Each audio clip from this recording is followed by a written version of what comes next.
lọ́ọ́ sì mọ́ ṣe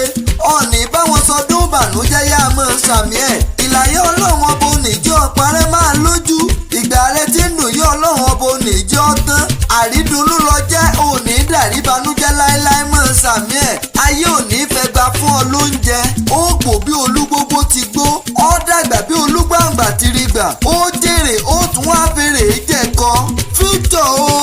olówó orí Abigail ni mò ń kó bẹ́rẹ́ fún ẹ̀dá kọjọkọjọ ẹni re ó kó àjọ̀dún olúkẹ́dùn èyí tó tó bá ọ láyé gbogbo ẹbí ará ọ̀rẹ́ atójúlùmọ̀ pátá ló kí ọ látòrí bàbá rẹ tó bí ọ lọ́mọ ó kí ọ dáadáa bàbá wa Benedict àti yeye tó bí ọ lọ́mọ Mrs Florence wọ́n lò ní fọdún èyí ṣàṣemọ́ ò ní parẹ́ mọ́ wọn lójú yá mọ́ sàmì ẹ̀ ọmọ ọbẹ̀ ní ọbẹ̀ níbẹ̀ sọ àtẹ̀pẹ́lẹsẹ̀ rẹ̀ ọ̀tẹ̀nà Victor ọlọ́jọ́ bí orí rùmúrùmú abẹ́yín funfun bí ike ọ̀dà níwà ó sì ń wù mí ẹni obìnrin kò lódò tó yọwọ́ ọ̀sẹ̀ tó níbi ìyá ọ̀jọ́pọ̀ ẹni àsìjálè Victor Ọláwálé ọmọ Àfọlábí o a kì í bá ní rìn ká mọ̀mọ́lé ẹni ọ̀tún Èkìtì ní í ṣe léyìn ìwọ lọ́mọ ọ̀túnmọ̀bà ọmọ enírèké àgbéjọ́ nìyí léyìn ẹ̀yin lọ́mọ olójì àtìlémọ́ ọmọ ìrèké àrà gan ìdùn tún máa yà ìdùn ìrèké rí àìdùn pé oyin mọ̀ìmọ̀ nílé bàbá tó bí ọlọ́mọ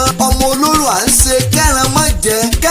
jẹ kágùtàn mọ́ jẹ nílé bàbá tó bí ọlọ́mọ ọ̀túnmọ̀bà òṣèré ọmọ akínlá lọ́tún ńlẹ́ ọlọ́jọ́ bí Victor Ọláwálé ìwọ lọ́mọ olórógbó kìjì lọ́tún nílé bàbá tó bí ọlọ́mọ bí n bá ní wọ́n kì ọ́ wọ́n wulẹ̀ sọ ọ́ lẹ́nu ni olólùfẹ́ rẹ Abigail nífẹ̀ẹ́ mi olónímọ̀ ké tán